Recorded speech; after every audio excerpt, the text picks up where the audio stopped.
Hello बच्चों, welcome to your 8th NCERT Polity video class. Today we are starting 7th chapter Understanding Marginalization. सबसे पहले अगर हम देखें कि marginalization होता क्या है, मार्जिन्स, देखो वर्ड जो मार्जिनलाइजेशन है वो किससे बना है, मार्जिन से। मार्जिन मतलब क्या होता है, किनारा, यानी कि साइड लाइन हो जाना। इसका क्या मतलब हुआ, देखो ऑक्यूपाई द साइड्स और फ्रिंजेस। जैसे आप देखो ये एक सर्कल है, ठीक है, कोई परफॉर्मेंस होती है, सेंटर में कोई एक जो बच्चा है या दो बच्ची हैं वो परफॉर्म कर रहे हैं और बाकी के बच्चों को क्या कर दिया जाता है, साइड में खड़ा कर दिया जाता है। तो इन सबको क्या कर दिया गया, साइड में खड़ा कर दिया गया, यानी कि जो सेंटर ऑफ अट्रैक्शन है वो ये है और बाकियों को क्या कर दिया गया, साइड कर दिया गया। तो ये तो टर्म मार्जिनलाइजेशन का मतलब, ठीक है, यानी कि साइड लाइन कर देना, एक साइड कर देना किसी भी कारण से, ठीक है। अब क्या कारण है, सोशली मार्जिनलाइज का मतलब क्या है, ये सब हम इस चैप्टर में पढ़ने वाले हैं। तो मार्जिन का मतलब आपको समझ में आया कि साइड कर देना, ठीक है। तो to be marginalize is to be force to occupy the sides, यानी कि फोर्सफुली। एक तो होता है जैसे कोई डांस परफॉर्मेंस है, गिद्दा हो रहा है तो भाई बीच में लड़कियां डांस कर रही हैं और आसे पास उसके क्या है, बाकी की लड़कियां खड़ी हैं। तो ये तो क्या है, उनको उनका अरेंजमेंट इस तरीके से किया और धीरे धीरे क्या है, बाकी के बच्चे जो हैं वो आते हैं बारी बारी से और डांस करते हैं। तो यहाँ पर हम मार्जिनलाइजेशन इसको नहीं कहेंगे, इस टर्म को यूज़ नहीं करेंगे। लेकिन अगर ऐसा हो, सपोज़ आपकी क्लास में कोई एक्टिविटी होती है, ठीक है, सपोज़ आप मान लीजिए कोई स्पीच कंपटीशन है, तो बहुत सारे बच्चे हैं जो स्पीच दे सकते हैं लेकिन बहुत सारे बच्चे हैं जो नहीं दे सकते। तो उसमें जो दो चार बच्चे होंगे जो बहुत अच्छे से दे पाएंगे उनको आगे कर लिया जाएगा और बाकी सबको क्या कर दिया जाएगा, पीछे, कि नहीं आप इसमें पार्टिसिपेट नहीं कर सकते। क्यों? क्योंकि आप अच्छा नहीं बोल सकते, ठीक है। तो इसी तरीके से चाहे डांस की एक्टिविटी हो या सपोज़ आपका प्रोनाउंसिएशन कुछ अलग हो बच्चों का, जैसे आप देखते हो कई बच्चे होते हैं उनका प्रोनाउंसिएशन अलग होता है, तो कुछ हैबिट्स होती हैं बच्चों की ऐसी जिनकी वजह से उनको अलग रखा जाता है, ठीक है। तो वो क्या कहलाता है, मार्जिनलाइजेशन, यानी कि फोर्सफुली जब किसी को आप साइड कर देते हो उसकी इच्छा के बिना, ठीक है, तो उसे क्या कहा जाता है, मार्जिनलाइज करना, ठीक है। ये सब एग्जाम्पल जो है आपको यहाँ पर दिए गए हैं। अब एक स्टोरी के थ्रू दिखाया गया है यहाँ पर, देखो जो एक आदिवासी फैमिली है वो एक शो में देखती हैं कि जो आदिवासीज हैं उनको डांस करते हुए दिखाया जा रहा है।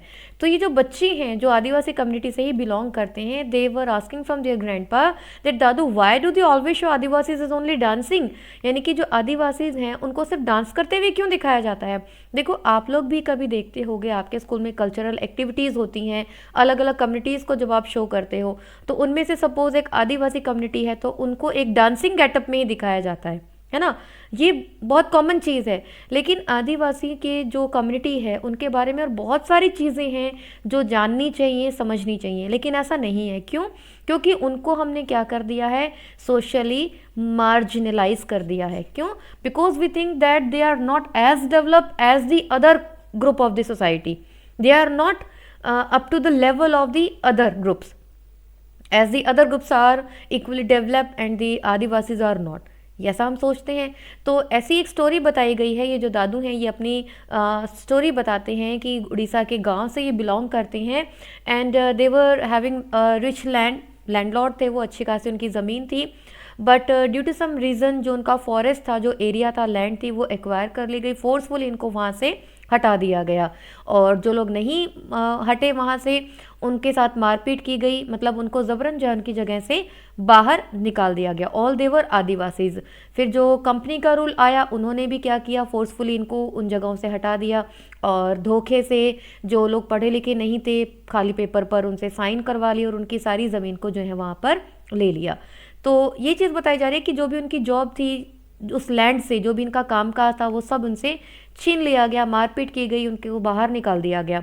तो ओवरऑल उनको वो जगह छोड़कर निकलना पड़ा और जो मजबूर थे वो वहीं पर लेबरर के तौर पर काम करने लगे, ठीक है। तो ये बता रहे हैं दादू कि किस तरीके से हम शहर में आकर बस गए और शहर में आने के बाद his father got a job in Delhi और सभी लोग जो है वो वहाँ पर सेटल हो गए और धीरे धीरे जो है उनकी जो लाइफ है वो सेटल होने लगी।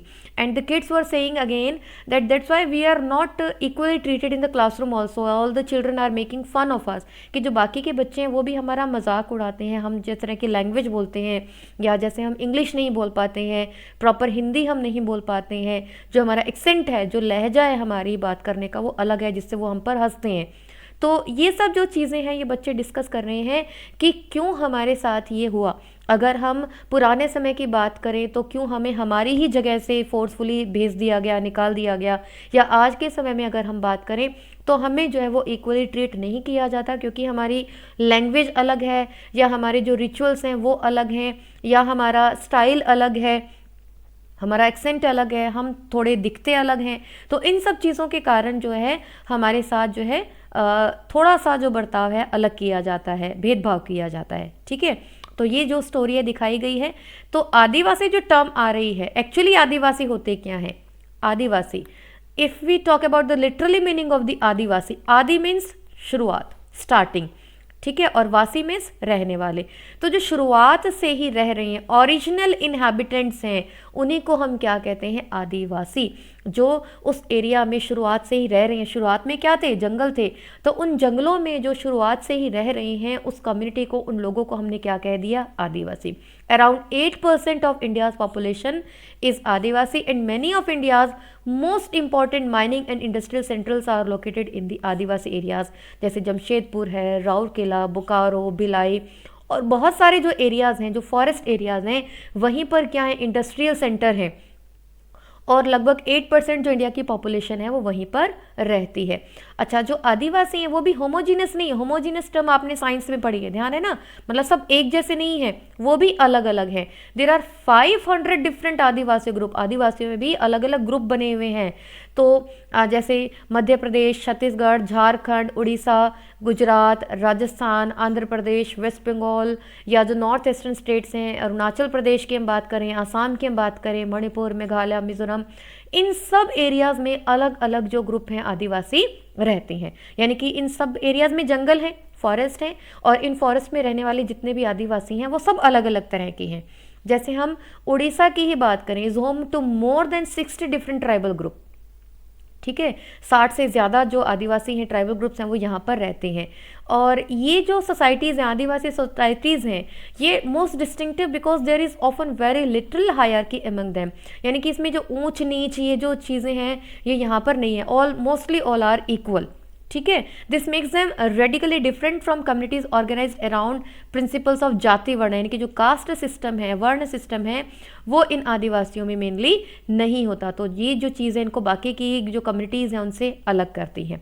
ठीक है, अब इनके जो आदिवासीज हैं इनके रिचुअल्स अलग होते हैं। तो Adivasis practice a range of tribal religion that are different from Islam, Hinduism, Christianity. ये जो हम धर्म की बातें करते हैं, इनके जो रिचुअल्स हैं वो बिल्कुल अलग हैं। ये क्या करते हैं, जो अपने एंसेस्टर्स हैं, यानी कि इनके जो पूर्वज हैं, या इनके जो गांव हैं, या जो नेचर है, नेचर से जुड़ी चीज़ें हैं, जैसे हम आपने सुना भी होगा जल देवता, वायु देवता, है ना, तो उन सब की जो है ये पूजा करते हैं। तो जैसे अगर हम विलेज की बात करें तो पर्टिकुलर जैसे किसी नदी के किनारे या एक पर्टिकुलर जगह पर जाकर वो जो सेरेमनी है वो करते हैं। एंसेस्टर्स की बात करें तो वो अपने अपने घरों में जो है वो पूजा करते हैं। इसी तरीके से village spirits are often worshipped at specific sacred group within the village boundary while the ancestral ones are usually worshipped at home. ठीक है, तो ये अलग अलग इनके रिचुअल्स हैं। मतलब मेनली ये किसी धर्म को या इस तरह को हिंदुइज्म, इस्लाम, क्रिश्चियनिटी, इनको ये मेनली नहीं मानते। इनके अलग ही रिचुअल्स होते हैं, अलग ही कस्टम्स होते हैं। ठीक है, Additionally, Adivasis have always been influenced by different surrounding religion like Shakta, Buddhist, Vaishnav, Bhakti and Christianity.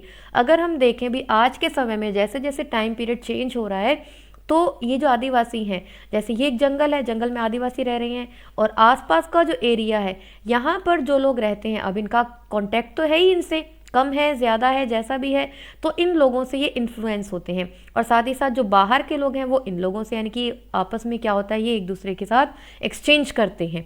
ठीक है, Adivasi religions themselves have influence dominate religion of the empires around them, यानी कि आसपास के जो एरिया है उससे इन्फ्लुएंस हो जाते हैं। ठीक है, चलिए अगर हम देखें for example the Jagannath cult of Orissa and Shakti and tantric tradition in Bengal and Assam, तो ये क्या है, ये आपस में एक दूसरे के साथ इन्फ्लुएंस होते हैं, यानी कि जो इनके रिचुअल्स हैं एक दूसरे के साथ मिलते जुलते से होते हैं। ठीक है, अब 19th सेंचुरी की अगर हम बात करें तो मोस्टली जो आदिवासीज हैं वो मेनली किस में कन्वर्ट हो गए, क्रिश्चियनिटी के अंदर, which has emerged as a very important religion in modern Adivasi history. ठीक है, क्यों हुआ ऐसा, देखो हम जानते हैं कि उस समय जो ब्रिटिश इंडिया का रूल था, तो जंगलों में जो कंपनी रूल इम्प्लीमेंट होते जा रहे थे, फॉरेस्ट पॉलिसीज़ डेवलप होती जा रही थी, तो वो क्या कर रहे थे, इन कम्युनिटीज़ को, इन ट्राइब्स को जंगलों से बाहर निकाल रहे थे, जैसा अभी हमने स्टोरी में पढ़ा। तो जो तो लोग उनकी बात मान लेते थे वो वहीं पर रह सकते थे, और जो लोग नहीं मानते थे उनको बाहर भेज दिया जाता था, और जो रहते थे उनको क्या अपने फ़ायदे के लिए उन, या अपने फोर्सफुली आप लगा लो, या अब वहाँ बने रहने के लिए उनको जो है क्रिश्चियनिटी अडॉप्ट करनी पड़ी। ठीक है, कन्वर्ट उनको होना पड़ा, फोर्सफुली भी थे कुछ, और उनमें से कुछ अपनी इच्छा से भी इन्होंने किया। आदिवासी ऑफ देयर ओन लैंग्वेजेस, इनके खुद की लैंग्वेजेस होती हैं, और जो मेन स्ट्रीम यानी कि जो मुख्य धारा की जो लैंग्वेजेस हैं जैसे बंगाली, संथाली, उन्हीं के ओरिजिन से मिलता जुलता इनका ओरिजिन होता है। अभी सारी जो भाषाएं हैं उनका ओरिजिन अगर हम देखें तो वो लगभग मिलता जुलता होता है। जैसे जैसे हम उसको बोलते हैं, अपने यूज़ में लेकर आते हैं, वैसे वैसे उसमें चेंजेस आते रहते हैं, और धीरे धीरे वो बिल्कुल एक दूसरे से चेंज हो जाती हैं। ठीक है, तो इस तरीके से जो है इनकी लैंग्वेज भी जो है अलग अलग होती हैं, हर एरिया में अलग अलग लैंग्वेज होती है। और आज के टाइम में अगर हम देखें तो इंटरनेट है, मैगजीन्स हैं, इनके थ्रू भी हमें इन सब चीज़ों के बारे में पता चलता है। ठीक है, अब हम बात करते हैं आदिवासीज एंड स्टीरियोटाइप। स्टीरियोटाइप आप ऑलरेडी टर्म पढ़ चुके हैं, यानी कि जो पुरानी जो मान्यता है उनसे, रूढ़िवादी जो सोच है उससे जुड़े रहते हैं। ठीक है, तो जो आदिवासीज हैं in India, we usually showcase Adivasis communities in particular ways. Thus during school functions और अदर ऑफिशियल इवेंट्स और in books and movies, Adivasis are invariably portrayed in very stereotypical ways. तो हम मतलब एक पर्टिकुलर, हम जैसे आदिवासी नाम लेते हैं, हमारे दिमाग में क्या इमेज आती है, जैसा भी हमने ऊपर उसमें देखा, कलरफुल ड्रेसेस हैं, या डांस करते हुए हेड गियर उन्होंने पहना हुआ है, बोन्स की या जो लकड़ी की ऑर्नामेंट्स हैं वो उन्होंने पहने हुए हैं, एक प्रॉपर गेटअप जो है हमने फिक्स कर लिया अपने माइंड में कि हमें वो वैसे ही दिखते हैं। लेकिन ऐसा नहीं है। हालांकि ठीक है, ये क्या है, प्रिमिटिव है, बैकवर्ड है, मतलब कि जो मेन स्ट्रीम से ये जुड़े नहीं इतने ज़्यादा, बहुत ज़्यादा जो है एडवांस ये लोग नहीं हुए।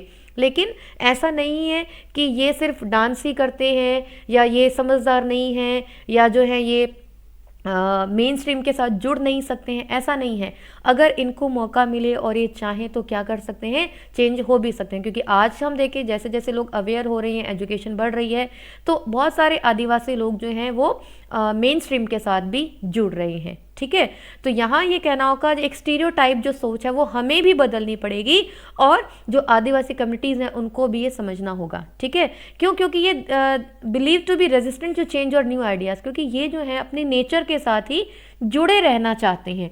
ये चाहते हैं अगर हम अपनी नेचर से अलग हो गए तो हमारे जो रिचुअल्स हैं, हमारा जो सर्वाइवल है वो ही एक्सटिंक्ट हो जाएगा, हम ही ख़त्म हो जाएंगे। ठीक है, इसलिए जो है ये मेन स्ट्रीम से, या अगर हम देखें डेवलप जो कम्युनिटी है उनके साथ भी जुड़ नहीं पाते हैं। ठीक है, चलो आदिवासीज एंड डेवलपमेंट। हाँ जी, अब अगर हम देखें crucial to the development of all empires and settled civilization in India, metal ores like iron and copper, gold and silver, coal and diamond, invaluable timber, most medicinal herbs, animal products and animal themselves all came from the forest. पिछली जितनी भी हमने अब तक study की है, what we have discovered that everything whatever we are using we are getting from the forest. Ultimately we are getting from the forest, है ना, whether it is raw material of the product we are using, हर चीज़ के लिए हम किस पर depend करते हैं, forest पर ही डिपेंड करते हैं। In addition the continuation of life dependent heavily on forest that help recharge many of India's rivers. अगर हम नेचर की बात करें तो नेचर भी क्या है, इन फॉरेस्ट से ही फ्लरिश हो रही है ना। रिवर्स की हम बात करें, जो नदियों में पानी है वो कहाँ से आ रहा है, जो रिचार्ज होता है पानी इन जंगलों से ही होता है ना। तो हर चीज़ के लिए हम क्या करते हैं, हम फॉरेस्ट पर ही डिपेंडेंट हैं। लेकिन जैसे जैसे फॉरेस्ट ख़त्म होते जा रहे हैं, क्या हो रहा है, सारी चीज़ें चेंज होती चली जा रही हैं। Forest covered the major part of our country till the 19th century and the Adivasis had a deep knowledge of access to as well as control over the most of these vast act at least till the middle of the 19th century. अब middle of the 19th century तक की अगर हम बात करें, तब तक जो आदिवासी थे वो जंगलों में अच्छे से फ्लरिश हो रहे थे। क्यों? क्योंकि तब तक जंगलों पर कोई इंटरफेयर नहीं हो रहा था। लेकिन जैसे जैसे ह्यूमन इन्वॉल्वमेंट बढ़ता चला गया, या कंपनी रूल की जैसे हम बात करें वो बढ़ता गया, तो धीरे धीरे जो आदिवासी की एक्सेस थी उनको कंट्रोल कर दिया गया।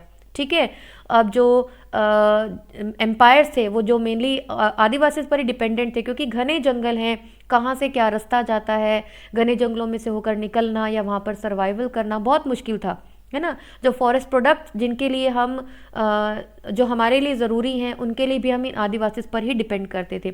लेकिन धीरे धीरे जैसे जैसे जंगल साफ होते गए तो हम इन आदिवासियों को भी यहाँ से बाहर करते चले गए। हमसे मतलब जो भी उस समय का रूल था, गवर्नमेंट थी या कंपनी रूल हम कहें, वो धीरे धीरे इन आदिवासी को उनके एरिया से क्या करता रहा, बाहर करता रहा, और अपना जो अधिकार है उसने वहाँ पर इस्टेब्लिश कर लिया। जंगलों को साफ करते गए अपने कमर्शियल पर्पस के लिए, अपने प्रॉफिट के लिए, और इनको यहाँ से बाहर करते चले गए। ठीक है, this is radically contrary to our image of Adivasi today as somewhat marginal and powerless communities. आज जिन आदिवासी को हम मार्जिनलाइज्ड मानते हैं, यानी कि जिन्हें हम एक हाशिए पर रखते हैं, हम एक साइड कर देते हैं, हम उन्हें अपने इक्वल ट्रीट नहीं करते। एक समय था जब जो हमारे राजा तक जो थे, जो भी एस्टेट्स होती थी, वो इन पर ही डिपेंडेंट होती थी। क्यों? क्योंकि जो भी हमारा सर्वाइवल था फॉरेस्ट पर था, और फॉरेस्ट के लिए हम इन आदिवासी पर ही डिपेंडेंट थी। ठीक है, तो आज जो कंडीशन है वो बिल्कुल अपोजिट हो गई है। In the pre colonial world they were traditionally ranged Hunter gatherers and nomads and lived bye shifting agriculture and also cultivating in one place. Although these remain for the past 200 years, Adivasis have been increasingly forced through economic changes। तो ये सब हम पढ़ रहे हैं कि धीरे धीरे जो है जैसे जैसे इंडस्ट्रियलाइजेशन बढ़ता रहा, कमर्शियलाइजेशन बढ़ता रहा, और अगर हम देखें कमर्शियल क्रॉपिंग बढ़ती रही, तो इन लोगों को जो है वहाँ से हटा दिया गया, और जो इंडस्ट्रीज़ थी उनमें या घरों में या फैक्ट्रीज़ में एक वर्कर के तौर पर इनको अपॉइंट किया गया, जिनकी वजह से जो इनकी डायरेक्ट एक्सेस थी फॉरेस्ट टेरिटरीज़ पर वो ख़त्म हो गई। ठीक है, क्यों? क्योंकि कंपनी रूल था, जंगलों पर जो ईस्ट इंडिया कंपनी थी उनका कंट्रोल होने लगा था, और इन लोगों को वहाँ से बाहर निकाल दिया गया था। ठीक है, तो ये दिखाया गया है, और यहीं पर एग्जाम्पल के थ्रू बताया गया कि जो ये आदिवासी थे इनको अलग अलग एरियाज़ में जो हैं, जैसे प्लांटेशन है, या झारखंड की हम बात कर रहे हैं, इधर हम मॉरिशस की बात कर रहे हैं, Caribbean, even Australia, T industries की हम बात करें, इन सब जगहों पर जो है इनको लेबरर के तौर पर ले जाया गया। ठीक है, हाँ जी, तो अब ये फिर से वही चीज़ें आ रही हैं कि इन लोगों को क्या कर दिया गया, यहाँ से डिस्प्लेस कर दिया गया जंगलों से। धीरे धीरे अपनी ज़रूरतों को पूरा करने के लिए जो forest land have been cleared for timber and to get land for agriculture and industries. Adivasis have to live in areas that are rich in minerals and other natural sources. These are taken over for mining and other large industrial projects। अलग अलग industrial projects के लिए, mining के लिए इन सब areas को occupy कर दिया गया, और powerful forces have often colluded to take over tribal land. जो इनकी आदिवासियों की जो ज़मीन थी वो धीरे धीरे इनसे हथिया ली गई, फोर्सफुली आप कह लें या धोखे से कह लें, और इनको क्या कर दिया गया, डिस्प्लेस कर दिया गया। ठीक है, another recent survey report by organization working among Adivasi shows that 79% of the person displaced from the state of Andhra Pradesh, Chhattisgarh, Orissa, Jharkhand are tribals। यानी कि 79% जो हैं आदिवासियों को क्या कर दिया गया, डिस्प्लेस कर दिया गया है। Huge tracts of their lands have also gone under the waters of hundreds of dams। अभी डैम्स के बारे में हमने पढ़ा था कि जब डैम्स बनते हैं, बड़े बड़े प्रोजेक्ट्स चलाए जाते हैं, जंगलों को साफ किया जाता है, तो इन लोगों को यहाँ से हटा दिया जाता है, तो इनका जो सर्वाइवल है वो बिल्कुल ख़त्म हो जाता है। इसी तरीके से हम देखें जो नॉर्थ ईस्ट एरिया है वहाँ पर मिलिट्री कैंपेन्स चलाई जाती हैं, तो उन मिलिट्री कैंपेन्स के कारण जो है इन लोगों को वहाँ से खदेड़ दिया जाता है, बाहर भी निकाल दिया जाता है, तो इनका जो लाइवलीहुड है वो इनसे छिन जाता है। अब अगर हम बात करें, देखो in India has 104 national parks which covers 40,501 square kilometre area and 543 wild life sanctuaries, जो कितना एरिया कवर करते हैं, 1,18,918 स्क्वायर किलोमीटर। ये सब इतना बड़ा एरिया जो था वो किनका था, इन ट्राइब्स का था। ओरिजिनली ये वहीं पर रहते थे, लेकिन अब इनको क्या कर दिया गया, यहाँ से एविक्ट कर दिया गया, इनको यहाँ से बाहर निकाल दिया गया। When they continue to stay in this forest, they are termed encroachers। और अब भी जब ये यहाँ पर रहते हैं तो इनको encroachers कहा जाता है। ठीक है, यानी कि इनको घुसपैठिया कह दिया जाता है।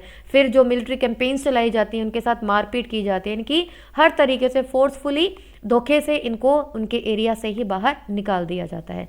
Losing their lands and access to the forest means that tribals lose their main source of livelihood and food, having gradually lost access to their traditional homelands. तो ये सब चीज़ें हम पढ़ चुके हैं कि ये अपने सर्वाइवल के लिए फॉरेस्ट पर ही डिपेंड रहते हैं, और जब ये बाहर आ जाते हैं तो डेली वेजेस पर इनको काम करना पड़ता है, और कोई इनको काम आता नहीं है ना।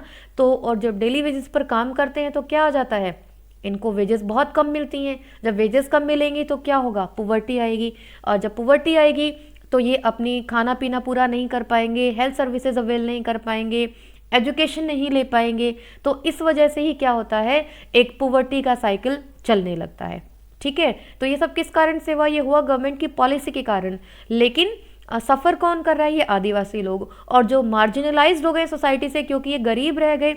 गरीब क्यों रह गए, क्योंकि इनको जंगलों से निकाल दिया गया, इनको और कोई काम आता नहीं था, कम पैसा मिला, कम पैसे में ये खाना खाएं या बच्चों को पढ़ाएं, है ना। जब बच्चों को प्रॉपर खाना नहीं मिला तो बच्चे माल नरिश्ड हो गए, यानी कि वो अच्छे से नरिश नहीं हो पाए, ग्रोथ नहीं हो पाई उनकी।